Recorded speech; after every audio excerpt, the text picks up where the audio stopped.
Bismillahirrahmanirrahim. Muslimin dan muslimat yang dikasihi Allah, Assalamualaikum warahmatullahi wabarakatuh. Alhamdulillah, wassalatu wassalamu ala rasulillah, Nabiyyina Muhammadin ibni Abdillah sallallahu alaihi wasallam wa ala alihi wa sahbihi wa man tabi'ahu wa wala. Selamat kita bertemu kembali dalam siri penghayatan kita pada kitab suci Al-Quranil Karim, kembara kita di alam firman, yang kita ini insya-Allah akan terus meneroka, akan terus mengembara, menghayati firman-firman Allah pada surah At-Takwir, yang mana walhamdulillah dalam 6 siaran yang lalu kita telah menghayati bahagian pertama dari surah At-Takwir ini, ayat 1 hingga ayat 14, di mana 12 fenomena kiamat diberikan gambaran satu demi satu oleh Allah Subhanahu wa taala, sesuai dengan apa yang Nabi pernah sabdakan dulu, yang pernah kita hayatinya. Salah satu di antara surah yang Nabi katakan bermaksud salah satu di antara surah yang mana bila kita ingin merasakan, ingin melihat kiamat seakan-akan berlaku depan mata kepala kita, bacalah surah-surah ini. Dan salah satunya adalah surah At-Takwir ini. Maka ini bahagian pertama yang berhujung dengan firman Allah Subhanahu wa taala memberikan peringatan kepada manusia bahawa tiap-tiap orang itu akan mengetahui tentang amal yang telah dilakukannya, yang akhirnya dia akan bawa ke mahkamah Allah. Itulah ayat 14. Alimat nafsu ma ahdarat. Itu bahagian pertama. InsyaAllah kita akan selongkar bahagian yang kedua, yang bermula dengan ayat 15, yang dapat kita kelompokkan dalam satu kelompok ayat 15, ayat 16, 17 dan 18. Allah bersumpah, sesuai surah At-Takwir ini sebagai salah satu di antara surah-surah yang diturunkan di Makkah, yang mana banyak ayat-ayat surah-surah mengandungi sumpah, iaitu dengan tujuan supaya orang-orang yang bila dibacakan ayat-ayat ini kepada mereka, mereka ini akur, mereka ini mendengar, dan mereka ini ikut. So, penyembahan berhala yang dilakukan sebelum ini, ya mereka tinggalkan. Sembah Allah Tuhan satu-satunya. Itu yang diserukan oleh Nabi kita, Nabi Muhammad sallallahu alaihi wasallam. Yuk kita hayati sedikit 4 ayat ini, bermula dari ayat 15 surah At-Takwir ini. Allah Subhanahu wa taala berfirman, A'udzu billahi minasyaitonir rajim.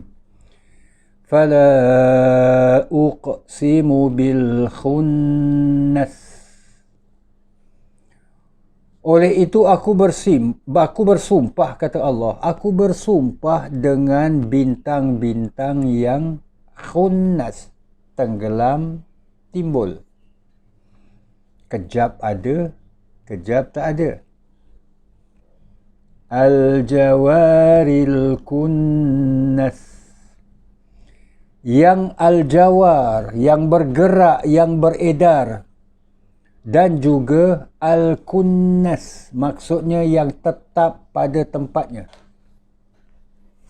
Allah bersumpah dengan bintang-bintang, ya, yang mana bintang-bintang ini kejap nampak, kejap tak nampak, tenggelam timbul. bintang-bintang ini beredar daripada satu tempat ke satu tempat, mahupun ia menetap di tempatnya. Wal-laili idza as'as, dan demi malam apabila ia hampir habis. Maknanya dah berada di penghujungnya lah malam itu. As'as. Was-subhi idza tanaffas, dan demi siang apabila siang ini mulai tanaffas, mulai terang. Muslimin dan muslimat yang dirahmati Allah, inilah 4 ayat. Ayat 15 hingga ayat 18. Allah bersumpah seperti mana di banyak ayat bersumpah dengan alam ini. Dan pada kali ini Allah bersumpah dengan bintang, Allah bersumpah dengan waktu malam dan waktu awal pagi. Bintang-bintang yang tenggelam timbul. Ini banyak kali dalam siaran-siaran yang lalu, hatta di permulaan surah At-Takwir ini pun ada disentuh. Apabila Allah Subhanahu wa taala memberikan gambaran nantinya bila kiamat berlaku, bintang-bintang ini jatuh bertaburan, kata Allah Subhanahu wa taala. Kali ini Allah bersumpah di tengah-tengah surah. Fala uqsimu bil khunnas, bebintang yang tenggelam timbul. Muslimin dan muslimat yang dirahmati Allah, di sisi masyarakat Arab yang hampir rata-rata mereka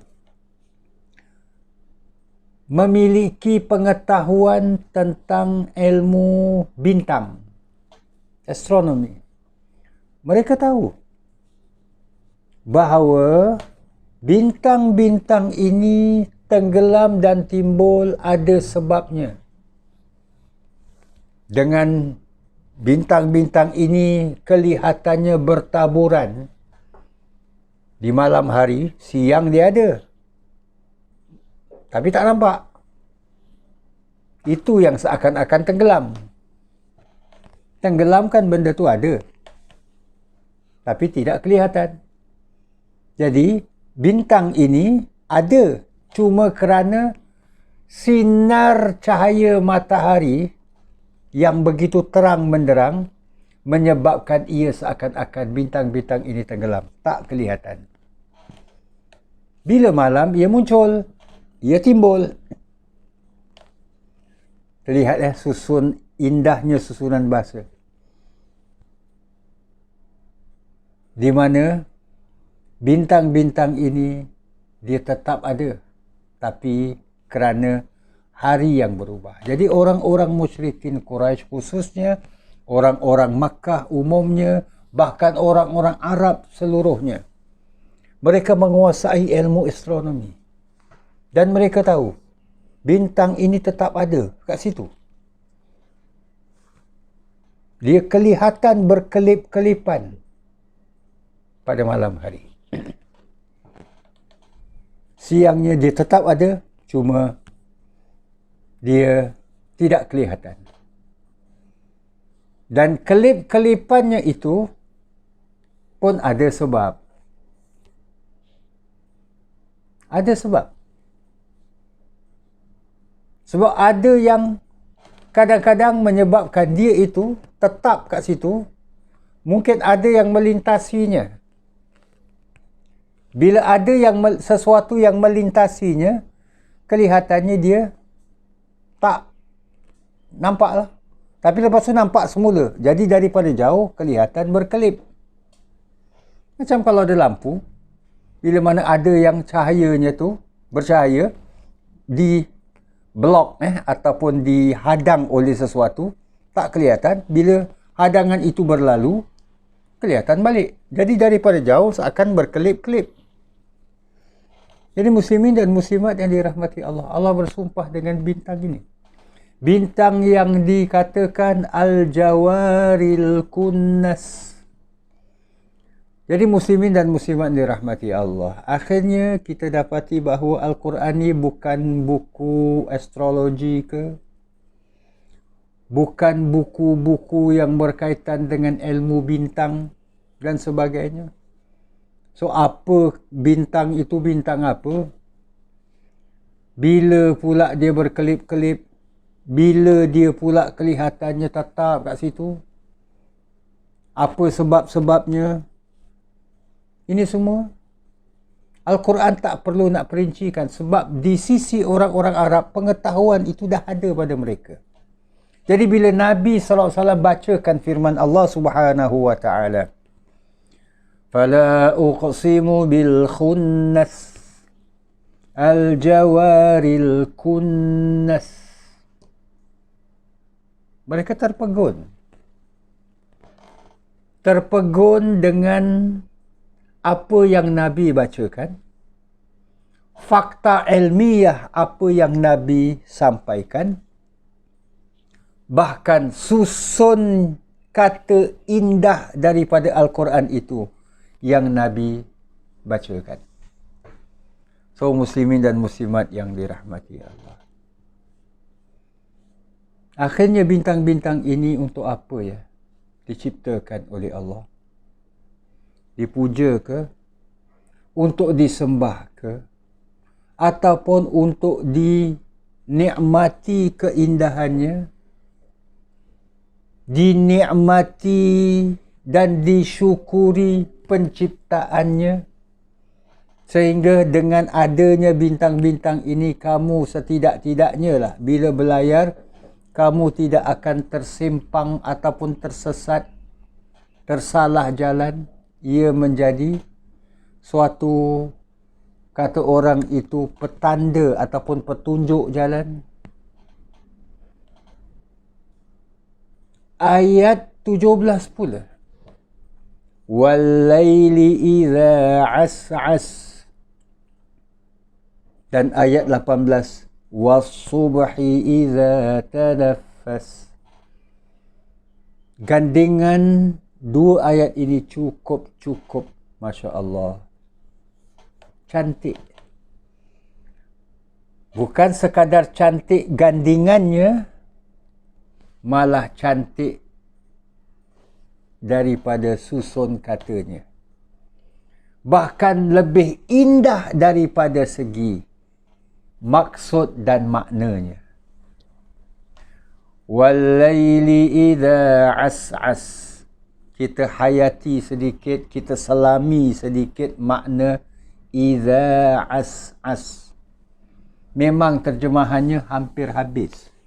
Tapi muslimin dan muslimat yang dirahmati Allah, contoh ya, ini as'as ini ada pada, umpama lah, seekor ikan. Ikan sama ada ikan itu ikan air laut ke, ikan air tawar ke, air sungai ke. Tapi kalau namanya ikan, hidupnya di laut. Mana ada ikan hidup di darat? Cuma adalah ikan yang hidup dalam tin. Ikan sardin, itu pun dah tak hidup lagi. Jadi, ikan ini apabila ditangkap, pancing ke, jala ke, bila diletakkan di atas perahu ataupun berada di bukan lagi dalam air, apa keadaannya? Menggelepah ya. Wallahu alam kalau itu sesuai. Maka dalam keadaan selepas beberapa saat, malah beberapa minit mungkin, dia semakin lemah. Bila semakin lemah, nafasnya makin tercungap-cungap lemah. Pasal ia dah tak boleh hidup lagi. Hidupnya di dalam laut, di dalam air. Lalu bila letakkan di darat, dia tak boleh hidup. Keadaan seperti itulah namanya as'as. Kita perhatikan ke kata as, as. Dua huruf yang berulang. Ain, sin, ain, sin. Maknanya, ibaratlah tercungap-cungap ataupun nafas lemah. Itu yang diterjemahkan hampir habis. Malam apabila hampir habis, maknanya, muslimin dan muslimat yang dirahmati Allah, kalau kita balik kepada sejarah orang-orang Quraisy yang mereka ini bermusafir, berlayar bagi perniagaan mereka, mahupun lebih awal daripada itu, kabilah-kabilah Arab yang hidup secara nomad, hidup berpindah randah daripada satu daerah ke satu daerah. Mereka biasanya di malam hari akan berhenti berehat. Mereka hanya tunggu hari siang untuk meneruskan perjalanan mereka, meneruskan kembara mereka. Maka mereka kerap memerhatikan malam berada di penghujungnya. Itu sampai mereka mengatakan, ini nampaknya macam fajar dah terbit. Tapi bukan terbit fajar. Fajar ni belum terbit. Sebab itu mereka menamakan fajar ini fajar bedik, fajar kazib. Bila benar-benar fajar, bagi kita lah orang Islam, itu awal waktu subuh kan, dah masuk waktu subuh, itu dinamakan fajar sadiq, fajar yang benar. Jadi mereka memerhatikan seakan-akan malam itu dalam cungap-cungapannya, nafas-nafasnya yang terakhir, kerana menjelangnya hari siang. Bagi pencinta alam, orang yang berjiwa artistik umpamanya, mereka suka melihat fenomena alam, gambaran alam ketika fajar menyingsing. Wal-laili idza as'as was-subhi idza tanaffas. Perkataan subuh idza tanaffas, apabila ia mulai terang. Itu terjemahannya. Tapi tanafas ini terkait dengan pernafasan. Itu indahnya susunan bahasa Al-Quran. Iaitu ia mula bernafas, ibarat. Jadi malam apabila tenggelam, apabila hilang, fajar pun timbul. Bergantilah hari siang. So, akhir yang ingin kita hayati adalah apa yang ada pada semua ini. Apa yang ada? Itulah ayat yang kerap kita perhatikan dari firman Allah surah Ali Imran ayat 190. Allah berfirman, penciptaan alam ni bukan diciptakan gitu-gitu saja. Apa kata Allah? Inna fi khalqis samawati wal ard. Sesungguhnya pada penciptaan langit-langit dan juga bumi. Waqtilafil laili wan nahar. Pertukarannya malam dan siang. Malam berlalu berganti siang. Jadi inilah yang berlaku hari-hari. La ayatil liulil albab. Mengandungi tanda-tanda kebesaran Allah, kehebatan rahmatnya, bahkan keagungannya bagi orang-orang yang ulul albab, yang berakal, yang mahu berfikir. Jadi muslimin dan muslimat yang dirahmati Allah, Allah bersumpah dengan alam ini, termasuklah waktu-waktu yang dianggap sebagai prime time, waktu berharga, waktu bernilai bagi masyarakat Arab, yang menantikan berlalunya malam terbitnya hari siang untuk mereka meneruskan perjalanan. Sebagaimana yang kita maklumi, bila mana Allah Subhanahu Wa Taala bersumpah dengan sesuatu, itu hanya sebagai metod, cara untuk menarik perhatian. Mesejnya apa yang ingin disampaikan daripada Allah bersumpah dengan ni semua? Itulah yang datang 3 ayat kemudian. Ayat 19, ayat 20, ayat 21 dan seterusnya. Yang insya-Allah akan kita hayatinya dalam siaran yang akan datang dengan izin Allah Subhanahu Wa Taala. Oh, kita berhenti di sini dulu jamaah. Terima kasih di atas kesudian bersama-sama. Insya-Allah dalam kesempatan yang lain kita akan menghayati ayat-ayat seterusnya. Message yang sebenarnya yang ingin diperhatikan, yang disampaikan oleh Al-Quran dan dibacakan oleh Nabi junjungan sallallahu alaihi wasallam. Insya-Allah. Terima kasih. Wabillahi taufiq wal hidayah. Aqulu qawli hadha wa astaghfirullahal azim li wa lakum. Wassalamualaikum warahmatullahi wabarakatuh.